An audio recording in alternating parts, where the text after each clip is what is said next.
Hello students, in the last class we discussed about the properties of matter and how you can measure those properties.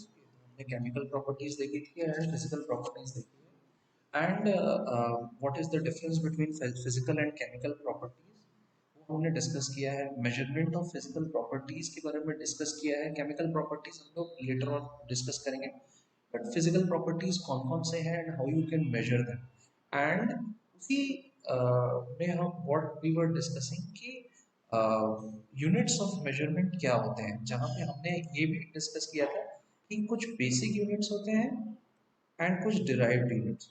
ठीक है, तो अभी हम लोग उस डिस्कशन को आगे बढ़ाते हैं एंड हमने कुछ 7 बेसिक यूनिट्स देखे थे. ठीक है, आप यहाँ पे देख सकते हैं 7 बेसिक यूनिट्स कौन से थे. 7 base units: length, mass, time, electric current, thermodynamic temperature, amount of substance and luminous intensity. ठीक है, ये हमने क्या है डिस्कस किया था.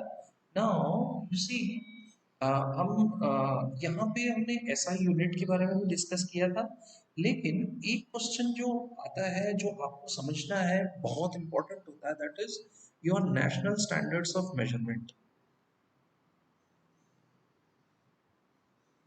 National standards of measurement. देखो यहाँ पे आपको एक बात समझनी है कि अगर कोई कहता है कि 1 kg में 1000 ग्राम्स होते हैं, ओके, अगर कोई ऐसा कहता है कि 1 kg में 1000 ग्राम्स है, ठीक है, तो ये क्या हुआ है, एस्टेब्लिश हुआ है. ठीक है, कि 1 kg में 1000 ग्राम्स होंगे. कैसे एस्टेब्लिश हुआ है? एक्सपेरिमेंट्स के थ्रू एस्टेब्लिश हुआ है. ठीक है, नाउ जब हम एक्सपेरिमेंट्स की बात करते हैं तो ये अगर आपको क्या मिला हुआ है, अगर आपको ये एक क्वांटिटी मिली हुई है कि 1 kg में 1000 ग्राम होते हैं, तो वो एक्सपेरिमेंट्स, उनमें दो इम्पोर्टेंट पॉइंट्स होते हैं जो हमें याद रखना चाहिए कि जो भी यूनिट्स और उनकी जो स्टैंडर्ड्स, मेजरमेंट स्टैंडर्ड्स डिफाइन होती हैं, वो एक्चुअली सम रेफरेंस के थ्रू होती है. ठीक है, एक रेफरेंस लिया जाता है. ठीक है, और वो रेफरेंस क्या होता है, हमेशा आइडल होता है, कांस्टेंट होता है ना. एक कांस्टेंट एनवायरनमेंट में, आइडल एनवायरनमेंट में, जहाँ पे कोई भी जो है एक्सटर्नल फोर्सेस, एक्सटर्नल पैरामीटर्स का जो आपका इफेक्ट होता है वो नेग्लिजिबल होता है. ठीक है, वहां पे लिया जाता है. ठीक है, तो यहाँ पे क्या होता है कि अब हर कंट्री कहेगी कि भाई हमारे मेजरमेंट्स के हिसाब से काम करो. कोई कहेगा कि नहीं 1001 ग्राम लो, कोई कहेगा 1000 ग्राम लो. ठीक है, तो मैंने लास्ट क्लास में आपको बताया था, क्या बताया था कि भाई एक मीटर कन्वेंशन हुआ है ना, मीटर कन्वेंशन हुआ है ना. ये मीटर कन्वेंशन कहाँ पे हुआ था, ये पेरिस में हुआ था. ठीक है, तो क्या है, वहाँ ये जो पेरिस में मीटर कन्वेंशन हुआ 1875 में, वहाँ पे डिसाइड हुआ कि भाई कैसे हम लोग जो है, एक ट्रीटी हुआ, डिसीजन हुआ कि भाई हम एसआई यूनिट्स, फ्रेंच सिस्टम का जो यूनिट है, metric system, decimal based system जो है, उसके यूनिट पे हम काम करेंगे. ठीक है, तो हम हर एक यूनिट का एक फॉर्मल डेफिनेशन देंगे. तो ये सेकंड पार्ट आता है. क्या आता है, एक रेफरेंस के बेसिस पे पहले आपका मेजरमेंट जो है वो डिफाइन होते हैं, और फिर उस यूनिट का डेफिनेशन जो है वो एक्चुअली दिया जाता है. ठीक है, कि भाई अब 1 kg का मतलब क्या हुआ, 1 मीटर का मतलब क्या हुआ, अब वन वन मीटर है तो वो कैसे डिफाइन होगा. ठीक है, तो क्या होता है, जो मतलब अभी जितने भी कंट्रीज होती है ना, मतलब इवन इंडिया में भी सारी कंट्रीज के पास एक नेशनल मेट्रोलॉजी इंस्टीट्यूट होता है. ठीक है, नेशनल मेट्रोलॉजी इंस्टीट्यूट. ठीक है, जिसको हम लोग इन शॉर्ट एब्रिविएट करते हैं एनएमआई से. ठीक है, जैसे इंडिया में भी है.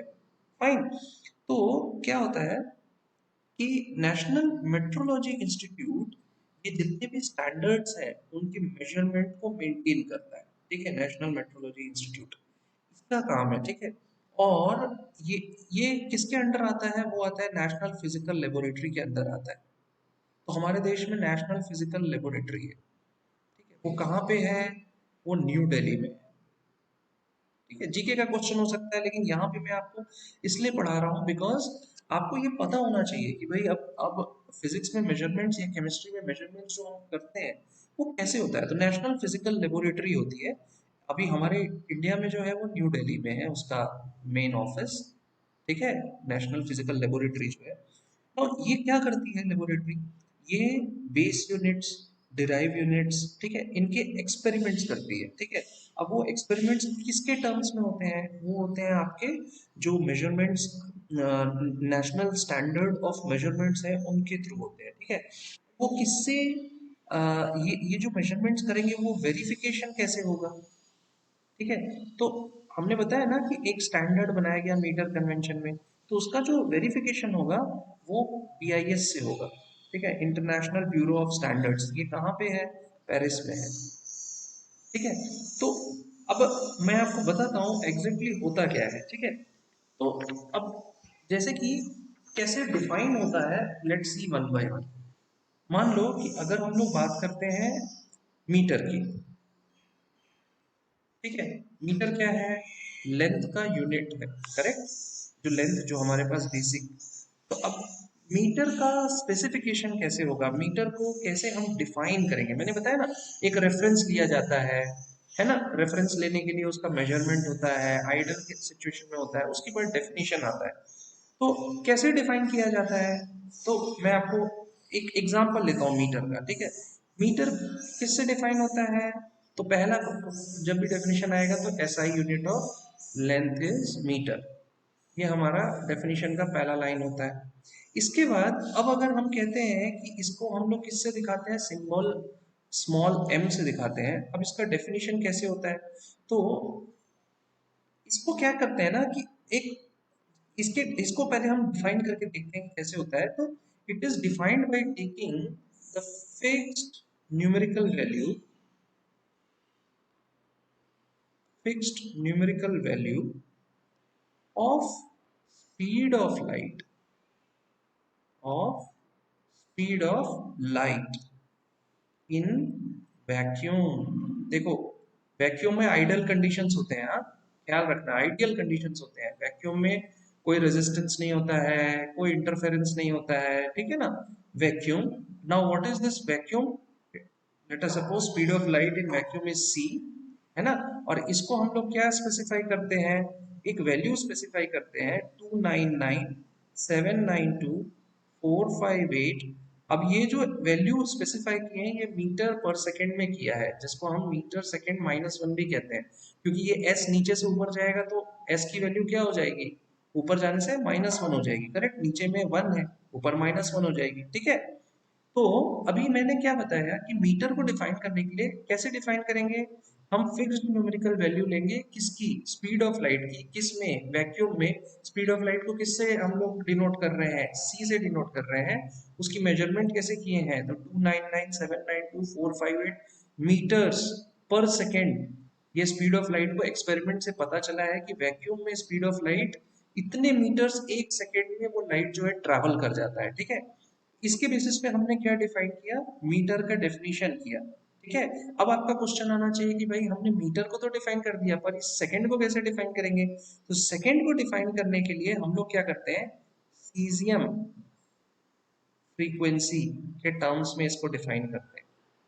ठीक है, तो सीजियम फ्रीक्वेंसी जो है वो डेल्टा वी सी एस, है ना, इससे डिनोट होता है। तो ये सारी चीजें जो मैं आपको बता रहा हूँ, ये क्या बता रहा हूँ, ये स्टैंडर्ड्स जो फॉलो हो रहे हैं। ठीक है, जो मीटर कन्वेंशन के थ्रू आया, जो bureau of international bureau of standards use कर रहा है पेरिस, है ना, स्टैंडर्डाइज कर रहा है, एंड उस स्टैंडर्डाइजेशन के बेसिस पे हमारा नेशनल फिजिकल लेबोरेटरी और जो मैंने आपको दूसरा एक और टर्म बताया, what is that, national metrology institute, NMI, और आपका एनपीएल, ये दोनों मिलकर जो मेजरमेंट्स कर रहे हैं और उसको एस्टेब्लिश कर रहे हैं, वेरीफाई कर रहे हैं उसके साथ। तो क्या हो रहा है ना कि एक्चुअली क्वेश्चन ये आना चाहिए कि ये इसको कैसे किया जा रहा है। तो देखो, वैल्यूज हमेशा जो है ना, कभी मतलब ये क्या होती है ना कि अप डाउन होते रहती है। ठीक है, तो अगर कुछ चेंजेस आती है ना इन वैल्यूज में, तो वो मेजरमेंट करके और वो वहाँ पे बताया जाता है पेरिस में कि भाई इस तरीके से हमें वैल्यूज मिली है और ये चेंजेस हमने ऑब्जर्व किए over a period of time, एक पिछले एक साल में ये चेंजेस हमने देखा है, ठीक है। जैसे कि कई बार, आप एग्जांपल देता हूँ, कई बार क्या है, आपके पास एक इंफॉर्मेशन न्यूज में आती होगी कि अर्थ जो है वो अभी थोड़ा सा और बाई सर्टेन डिग्रीज टिल्ट हो गया है। पहले वो, लेट अस सपोज, अगर अपने एक्सिस पे 37 डिग्री पे था, तो अब वो 40 डिग्री पे चला गया। तो ये जो है ना, एक स्टैंडर्ड हमारा मेंटेन होता है और उस स्टैंडर्ड के का वेरिफिकेशन होता है ना। और वो पूरा एक प्रोसेस फॉलो होता है जो फिजिशियंस, फिजिसिस्ट्स और केमिस्ट्स, नॉट केमिस्ट्स बट फिजिसिस्ट्स जो है वो मेजरमेंट के लिए वो सारा एक जो है कॉन्फ्रेंस बैठाते हैं, मीटिंग करते हैं और वो मेजरमेंट्स को इवेल्युएट करते हैं और फिर वो जनरल पब्लिक को बताते हैं कि हाँ, अर्थ का जो एक्सिस, जिस डिग्री पे वो एक्सिस पे अपने घूम रहा था, उसमें वो कुछ ना कुछ जो है उस एक्सिस में चेंजेस आए, ठीक है। तो ये पूरा, जैसे मैंने आपको मीटर का बता दिया, वैसे ही केजी का भी इट इज डिफाइंड, वैसे ही सेकंड का इट इज डिफाइंड, ठीक है। वैसे ही आपका एम्पियर भी डिफाइंड है, वैसे ही आपका केल्विन भी डिफाइंड है, वैसे ही आपका मोल भी डिफाइंड है, एंड वैसे ही आपका कैंडेला भी डिफाइंड है, ठीक है। तो वो आप अपने टेक्स्ट बुक से देख सकते हैं कि कैसे डिफाइन किया है। मैं बस आपको बता दिया हूँ कि कैसे जो है नेशनल जो आपका फिजिकल लेबोरेटरी है वो स्टैंडर्ड्स ऑफ मेजरमेंट को वो कैरी आउट करती है, ठीक है। क्या होता है, एक रेफरेंस पॉइंट लेके उसको मेजर किया जाता है, और रेफरेंसेस जो है ideal, it's not idle, it's ideal conditions, ठीक है। तो वो आइडियल कंडीशंस में वो करते हैं जहाँ पे constant, everything is constant except what the measurement what you are going to take, है ना। और फिर उसके बेसिस पे वो डेफिनेशन होता है, ठीक है। अब देखो, जब हम एसआई यूनिट की बात करते हैं ना, एसआई यूनिट, ठीक है, तो हम लोग क्या करते हैं कि जब हम लोग मेजरमेंट करते हैं तो बहुत सारे, जैसे कि ये देखो, ये मेजरमेंट क्या है, 2 9 9 7 9 2 4 5 8, करेक्ट। अब ये क्या है, बहुत बड़ा मेजरमेंट है ना। अब इसको पूरे को याद करना मुश्किल होता है, तो हम इसको और क्या लिख सकते हैं, 2.9 into 1 2 3 4 5 6 7 8, 10 to the power 8, okay. ये हम लोग लिख देते हैं। इसका मतलब क्या है कि हम एक्चुअली ये जो 10 raised to 8 या 10 raised to 9 या 10 raised to 10 या 10 raised to 15, इसके पावर्स में जो लिखते हैं ना, इसको हम लोग क्या कहते हैं, इसको हम लोग कहते हैं प्रीफिक्सेस, ठीक है। तो हम लोग क्या है, एक बार जो स्टैंडर्ड प्रीफिक्सेस है एसआई सिस्टम में जो यूज होते हैं, उसको हम देख लेते हैं, ठीक है। व्हाट आर दोस प्रीफिक्सेस, ठीक है। तो प्रीफिक्सेस को समझने के लिए पहले आपको मल्टीपल्स को समझना होगा कि what is that particular multiple, what is the prefix name, and what is the symbol used, ठीक है। तो लेट्स स्टार्ट, ओके। सो हम लोग क्या है, मल्टीपल्स ऑफ पहला 10 raised to -24 होता है, 10 raised to -21, 10 raised to -18, 10 raised to -15, 10 raised to -12, 10 raised to -9, 10 raised to -6, okay. मैं एक पार्टीशन बना देता हूँ, ठीक है। 10 raised to -3, 10 raised to -2, 10 raised to -1, 0, 10, 10 square, 10 cube, 10 6, 10 raised to 9, 10 raised to 12, 10 raised to 15, 10 raised to 18, okay, and then 10 raised to 21 and 10 raised to 24, ठीक है। तो हम लोग एक एक करके समझते हैं कि इसको कैसे बोला जाता है। तो सबसे पहले 10 raised to -24 जो है, इसको हम क्या कहते हैं, युक्तो कहते हैं, ठीक है। इसको हम लोग स्मॉल वाई से दिखाते हैं, फाइन। इसके बाद स्मॉल वाई से, इसके बाद क्या आता है, इसके बाद आता है जेप्टो, जिसको हम लोग स्मॉल जेड से डिनोट करते हैं। देन आता है आपका एटो, 10 raised to -18 को हम क्या कहते हैं, एटो, ठीक है, स्मॉल ए। 10 raised to -15 को कहते हैं फेम्टो, है ना। इसको क्या कहते हैं, स्मॉल एफ से सिंबल से डिनोट करते हैं, ठीक है। इसके बाद क्या आता है, फेम्टो के बाद आता है पीको, 10⁻12 को हम लोग पी को बुलाते हैं, ठीक है। इसको हम लोग क्या कहते हैं, स्मॉल पी से डिनोट करते हैं सिंपल, ठीक है। 10⁻9 को हम लोग क्या कहते हैं, नैनो, ओके। और इसको हम लोग स्मॉल एन से डिनोट करते हैं। 10⁻6 को हम कहते हैं माइक्रो, और इसको हम लोग म्यू से डिनोट करते हैं। देखो ये जो साइन है इसको म्यू कहते हैं, ठीक है ना। इसको मैं ब्रैकेट में लिख देता हूँ, म्यू कहते हैं, ठीक है। और इसको माइक्रो कहते हैं, ठीक है। माइक्रो को म्यू से डिनोट किया जाता है। 10⁻³ ये मिली कहलाता है, ओके। और इसको हम लोग स्मॉल m से डिनोट करते हैं। 10⁻² जो होता है वो सेंटी कहलाता है, जिसको हम लोग जो है c से डिनोट करते हैं। 10⁻I है जिसको -1 है जिसको डेसी कहते हैं, जिसको हम लोग स्मॉल d से डिनोट करते हैं। जीरो जो होता है, सॉरी जीरो तो होता ही नहीं है, मेरे से ये मिस्टेक हो गया। 10⁻1 होता है। 10⁻1 को हम किससे डिनोट करते हैं, डेका, डेका बोलते हैं इसको, है ना। और डेका के लिए हम लोग क्या यूज करते हैं, DA यूज करते हैं। 10 square, now this is hecto, है ना। और हेक्टो को किससे डिनोट करते हैं, स्मॉल h से। 10³ किलो, किल, ठीक है। इसको किससे डिनोट करते हैं, स्मॉल k से, ठीक है। 10⁻6 की बात करते हैं तो इसको हम कहते हैं मेगा, ठीक है। मेगा को हम कैपिटल M से डिनोट करते हैं। फिर उसके बाद आता है 10⁻9 जिसको हम कहते हैं गीगा, और इसको डिनोट करते हैं कैपिटल G से। फिर 10⁻12 को हम कहते हैं टेरा, और टेरा को डिनोट करते हैं कैपिटल T से। 10⁻15 को कहते हैं पीटा, और जिसको हम लोग डिनोट करते हैं कैपिटल P से। 10⁻18 को कहते हैं हम एक्सा, इसको डिनोट करते हैं कैपिटल E से। 10⁻21 को कहते हैं हम जेटा, और इसको हम डिनोट करते हैं किससे, कैपिटल Z से। और 10⁻24 को हम कहते हैं योटा, और इसको डिनोट करते हैं हम कैपिटल Y से, okay. Now for you people it is actually very much required कि आप ये जो प्रीफिक्सेस हैं इनको याद करो, ठीक है। अब कई बार ऐसा होता है कि भाई कई बच्चे क्वेश्चंस पूछते हैं कि भाई इसको याद करने की क्या जरूरत है, ठीक है, हमें याद क्यों करना चाहिए। तो देखो सिंपल सी बात है, साइंस के स्टूडेंट हो, कुछ स्मॉल थिंग्स ऐसी होती हैं जिनको आपको याद करना चाहिए। क्यों, क्योंकि क्या है कि आपको क्वेश्चन अगर एग्जाम में अगर क्वेश्चन आता है कि आपको वो कहता है पिकोमीटर, तो अगर उसको मीटर में चेंज करना है तो आपको पता होना चाहिए कि 10⁻12 जो है वो पीको को डिनोट करता है, करेक्ट। तो सिंपल सी बात है ना कि अगर आपको दिया हुआ है कि 10 पिकोमीटर को आपको कन्वर्ट करना है मीटर में, तो 1 पिकोमीटर में कितना होता है, 10⁻12 मीटर होता है, ठीक है। तो 10 पिकोमीटर में क्या हो जाएगा, 10 × 10⁻12 इक्वल टू 10⁻11 मीटर। तो ये कैलकुलेशन कब कर पाओगे, ये कैलकुलेशन कर पाओगे जब आप जो है इसको याद रखोगे। अब याद करने का तरीका मैं आपको बता देता हूँ, इट्स वेरी इजी। चाहे आप ऊपर से तैयारी करो या नीचे से देखो, ठीक है। आपका स्टार्ट कहाँ से हो रहा है, वो 24 -24 से ऊपर स्टार्ट हो रहा है, और +24 से नीचे से स्टार्ट हो रहा है।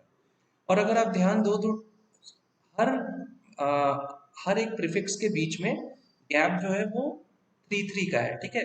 तो यहाँ पे देखो -24 -21 -18 -15 इस तरीके से ये डिक्रीज होते जा रहा है। अगर आप नीचे से याद करते हो तो देखो 24 21 ऐसे करके वो क्या है, डिक्रीज होते जा रहा है, ठीक है। तो केवल यहाँ पे चेंज कहाँ पे आता है, जो ये 10⁻6 के बाद 10⁻³ -2 -1 1 2 3 ये जो है ये कंटिन्यूअसली है, 3 2 1 1 2 3, है ना। और उसके बाद फिर वो सेम प्रोसेस फॉलो होता है, 6 9 12 15 18 21 24, ठीक है। तो ये ऑब्जर्वेशन जो है बहुत इंपॉर्टेंट है कि मल्टीपल्स कैसे ले रहे हैं, ठीक है। उसके बेसिस पे आप क्या कर सकते हो, आप अ, ये जो आपका प्रीफिक्सेस है उसको याद कर सकते हो, ठीक है। सेकेंड थिंग है जो आपके सिंबल्स हैं, तो देखो हमेशा किलो पे आप हमेशा काम करते आए हो, तो आपको पता है, आप इस बात से इसको याद कर सकते हो कि 10⁻3 स्मॉल के से डिनोट होगा, उसके बाद जितना भी होगा वो लार्जर जो प्रीफिक्सेस हैं वो कैपिटल में आ जाएंगे, जो भी उनके पहले वैल्यूज हैं, सॉरी पहला लेटर है उसके बेसिस पे ही वो कैपिटल लेटर्स यूज होता है। जैसे पीटा है तो पीटा का कैपिटल पी, एक्सा है तो एक्सा का कैपिटल ई। तो मैं इसको याद करता था, कैसे याद करता था, पीछे से याद करता था, ठीक है। तो Yotta, zetta, exa, peta, tera, giga, mega, kilo, hecto, deca, deci, centi, milli, micro, nano, pico, femto, atto, zepto, योक्टो।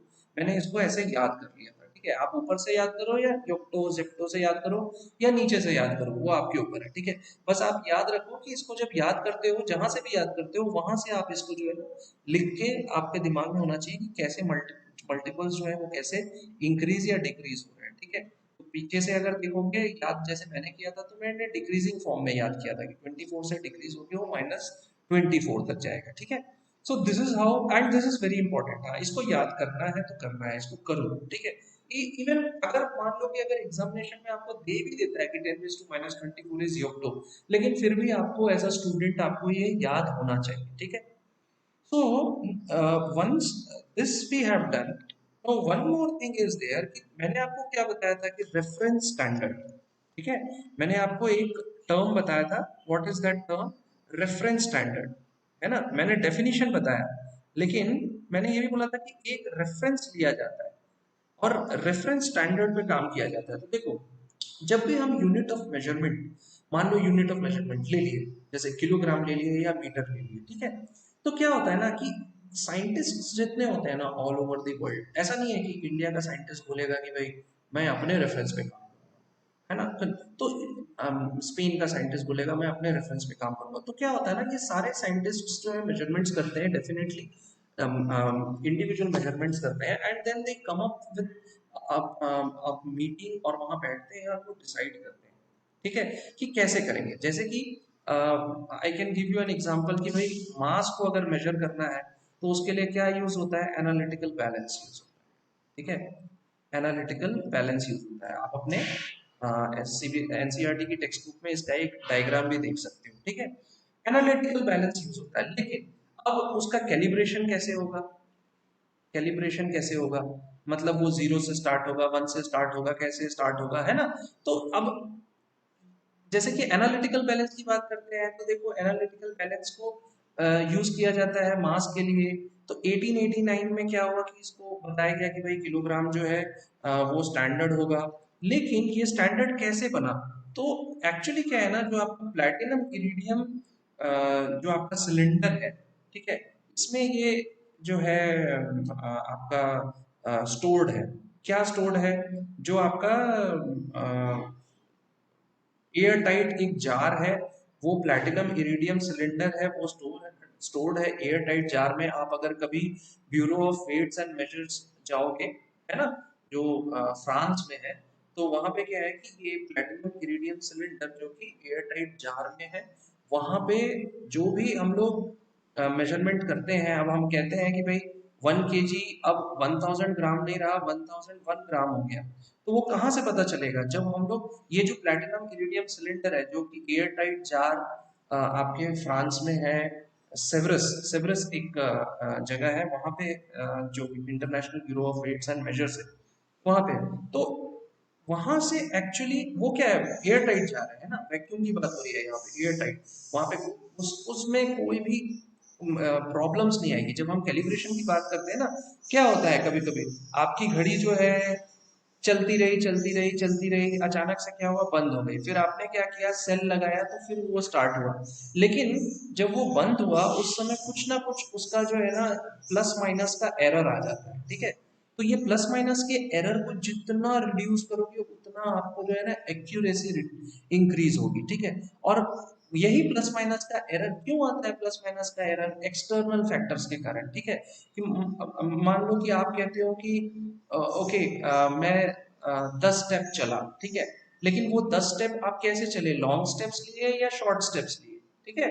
तो एक्चुअली क्या होता है ना, उसके बेसिस पे हम ये डिफाइन कर पाते हैं कि भाई शॉर्ट स्टेप्स लिए तो 10 स्टेप का कितना आपका डिस्टेंस आपने कवर किया, और लॉन्ग स्टेप्स लिए तो आपने कितना डिस्टेंस कवर किया, करेक्ट। तो ये जो है ना प्लस माइनस का जो एरर आता है ना, ये प्लस माइनस का एरर जो होता है हमें रिड्यूस करना होता है, ठीक है।